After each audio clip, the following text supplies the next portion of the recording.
una antología de lecturas de las palabras de Dios Todopoderoso.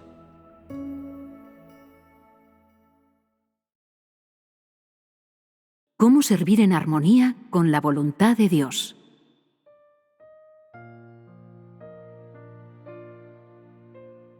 Hoy compartiremos principalmente cómo deben servir las personas a Dios en su creencia en Él, qué condiciones deben cumplirse y qué deben entender los que sirven a Dios, y qué divergencias existen en vuestro servicio. Deberíais entender todo esto. Son asuntos que afectan vuestra forma de creer en Dios, de caminar por la senda de la dirección del Espíritu Santo. Cómo dispone Dios vuestro todo y os permitirán conocer cada paso de su obra en vosotros. Cuando alcancéis ese punto, apreciaréis qué es la fe en Dios, cómo creer apropiadamente en Él y qué debéis hacer para actuar en armonía con la voluntad de Dios. Esto os hará completa y totalmente obedientes a la obra de Dios, y no tendréis quejas, ni juzgaréis o analizaréis, y mucho menos investigaréis. Además, seréis todos capaces de obedecer a Dios hasta la muerte, permitiéndole dirigiros y mataros como a una oveja, de forma que podáis ser todos los Pedros de los años 90, y podáis amar a Dios hasta lo sumo, incluso sobre la cruz, sin la más mínima queja. Solo entonces podréis vivir como los Pedros de los años 90. Todo aquel que así lo haya decidido puede servir a Dios. Sin embargo, solo aquellos que le presten toda la atención a la voluntad de Dios y la entiendan, están cualificados y facultados para servirle. En vuestras experiencias, puede verse que muchas personas creen que servir a Dios significa difundir con fervor su evangelio, recorrer los caminos, gastar y sacrificarse por él, y así sucesivamente. Las personas más religiosas creen incluso que servir a Dios significa corretear con una Biblia en las manos, extender el evangelio del reino celestial y salvar a las personas haciendo que se arrepientan y confiesen. Existen muchos oficiales religiosos que piensan que servir a Dios es predicar en capillas después de estudiar en el seminario, enseñar a las personas leyendo capítulos de la Biblia. Muchos hermanos y hermanas creen que servir a Dios significa no casarse nunca y no levantar una familia y dedicar todo su ser a Él. También hay personas en regiones pobres que creen que servir a Dios significa sanar a los enfermos y echar fuera demonios, u orar por los hermanos y hermanas, o servir entre ellos. Entre vosotros hay muchos que creen que servir a Dios significa comer y beber sus palabras, y orar a Él cada día, así como visitar iglesias en todas partes. También están las personas que dicen que vivir la vida de la iglesia es servir a Dios. Pero pocas personas saben lo que significa actualmente servir a Dios. Aunque hay tantos que sirven a Dios como estrellas en el cielo, el número de los que pueden servir directamente y que pueden servir a la voluntad de Dios es insignificante, extremadamente pequeño. ¿Por qué digo esto? Lo digo porque no entendéis la esencia de la expresión servicio a Dios y comprendéis muy poco de cómo servir a la voluntad de Dios. Hoy compartimos principalmente cómo servir según la voluntad de Dios y hacerlo para satisfacerla. Si deseáis servir de acuerdo con la voluntad de Dios, debéis entender primero a qué tipo de personas ama, aborrece, perfecciona y cuáles están capacitadas para servirle. Esto es lo mínimo con lo que deberíais estar equipados. Además, deberíais conocer los objetivos de la obra de Dios y la que Él hará aquí y ahora. Después de entender esto y a través de la dirección de sus palabras, seréis los primeros en entrar y recibir la comisión de Dios. Cuando experimentáis realmente en base a sus palabras y cuando conocéis de verdad su obra, estaréis capacitados para servirle. Y cuando le servís, Dios esclarece vuestros ojos espirituales, os permite tener un mayor entendimiento de su obra y ver con más claridad. Cuando entras en esta realidad, tus experiencias serán más profundas y prácticas. Y todos aquellos de vosotros que hayáis tenido esas experiencias, seréis capaces de caminar por las iglesias y proveer a vuestros hermanos y hermanas, cada lado apoyándose en las fortalezas del otro, para compensar vuestras propias deficiencias y obtener un conocimiento más rico en vuestros espíritus. Solo después de lograr este efecto, seréis capaces de servir según la voluntad de Dios y ser perfeccionados por Él en el transcurso de vuestro servicio. Los que sirven a Dios deben ser íntimos con Él. Deberían ser amados por Dios y que puedan tener lealtad absoluta hacia Él. Independientemente de si actúas a espaldas de las personas o delante de ellas, eres capaz de obtener el gozo de Dios delante de Él, de mantenerte firme delante de Él, e independientemente de cómo te traten otras personas, siempre caminarás por tu propia senda y considerarás la responsabilidad de Dios. Solo así se es un íntimo de Dios. Que los íntimos de Dios sean capaces de servirle directamente se debe a que se les ha dado su gran comisión y su carga, a que son capaces de tomar el corazón de Dios como suyo y la carga de Dios como suya, y no analizan si ganan o pierden perspectiva. Incluso cuando no tengan expectativas ni obtengan nada, siempre creerán en Dios con un corazón amoroso. Por tanto, este tipo de persona es un íntimo de Dios. Asimismo, son también sus confidentes. Solo estos podrían compartir su inquietud y sus necesidades. Y aunque su carne es dolorosa y débil, son capaces de soportar el dolor y abandonar lo que aman para satisfacer a Dios. Él da más cargas a esas personas, y lo que Él hará se expresa por medio de ellas. Así, estas personas serán amadas por Dios.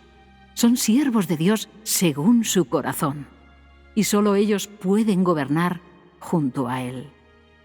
Cuando hayas llegado a ser de verdad un íntimo de Dios, es precisamente cuando gobernarás junto a Él.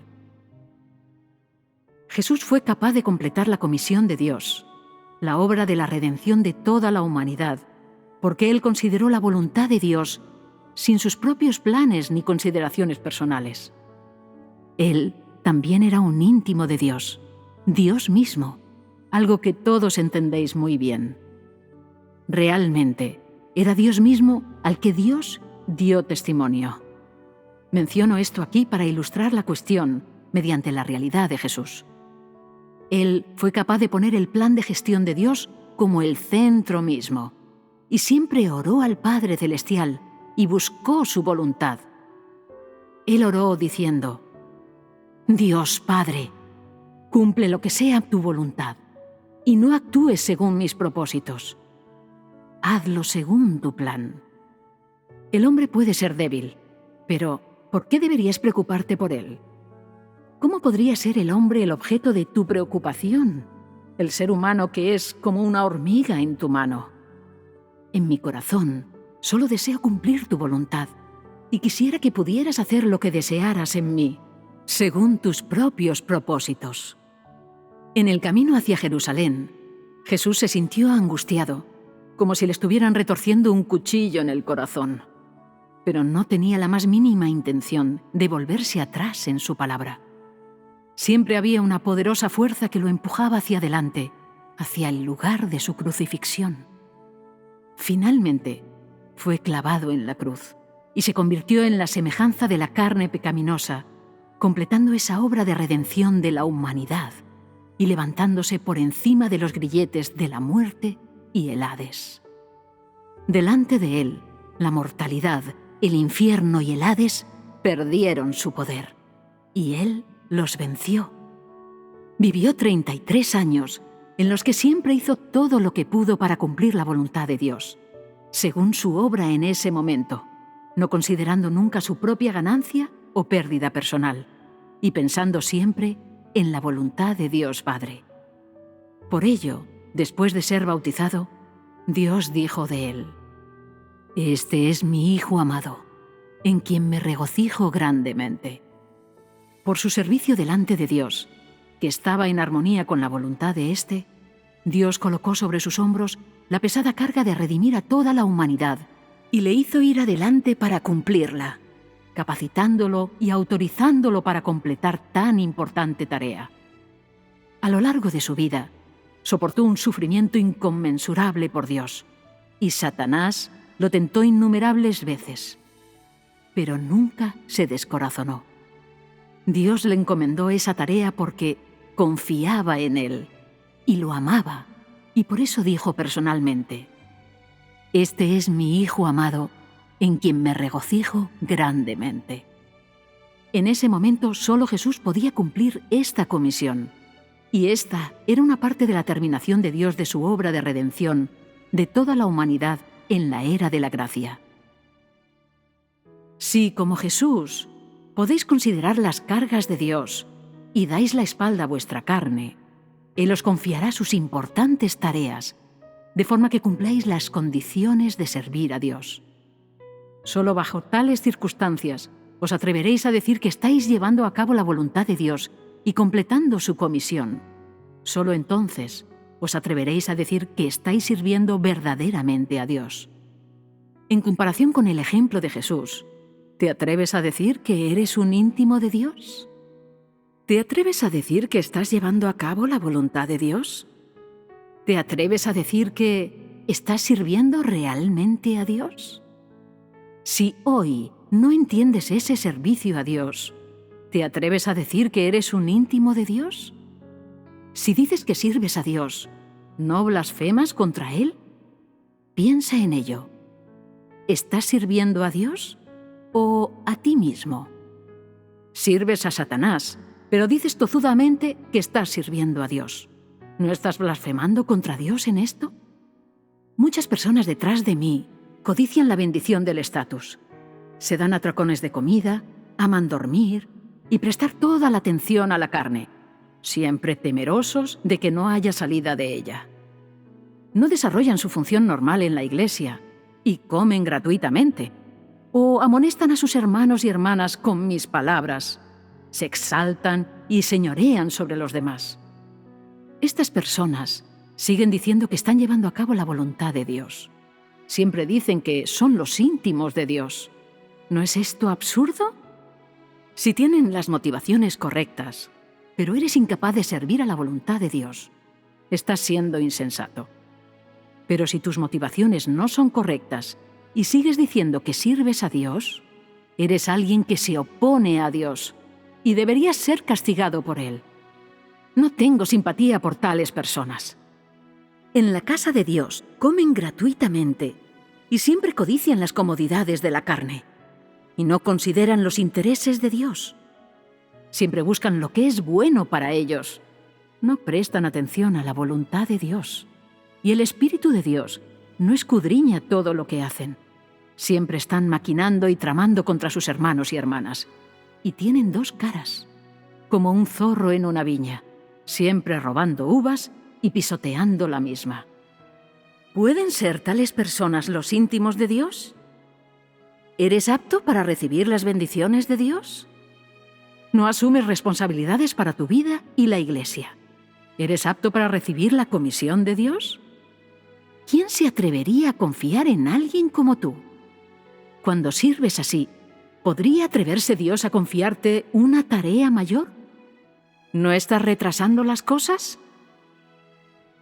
Os digo esto para que podáis saber qué condiciones deben cumplirse a fin de servir en armonía con la voluntad de Dios. Si no dais vuestro corazón a Dios, si no consideras la voluntad de Dios como Jesús, Dios no puede confiar en vosotros y acabará juzgándoos. Quizás hoy, en tu servicio a Dios, siempre albergas el propósito de engañarlo, pero Él seguirá tomando nota de ti. En resumen, independientemente de todo lo demás, si engañas a Dios, caerá sobre ti un juicio despiadado. Deberíais aprovecharos de haber entrado en el verdadero camino del servicio a Dios para darle en primer lugar vuestro corazón, sin lealtades divididas. Independientemente de si estás delante de Dios o de otras personas, tu corazón siempre debería mirar a Dios y tendrías que estar decidido a amarlo tal como lo hizo Jesús.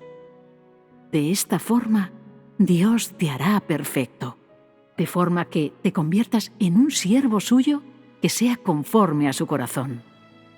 Si deseas sinceramente que Dios te perfeccione y que tu servicio esté en armonía con su voluntad, deberías cambiar tus opiniones anteriores acerca de la fe en Él y la forma en que le servías, de manera que Él pueda perfeccionar más de ti. Así, Dios no te abandonará y como Pedro, estarás a la vanguardia de aquellos que le aman. Si sigues sin arrepentirte, tendrás el mismo final que Judas. Todos los que creen en Dios deberían entender esto.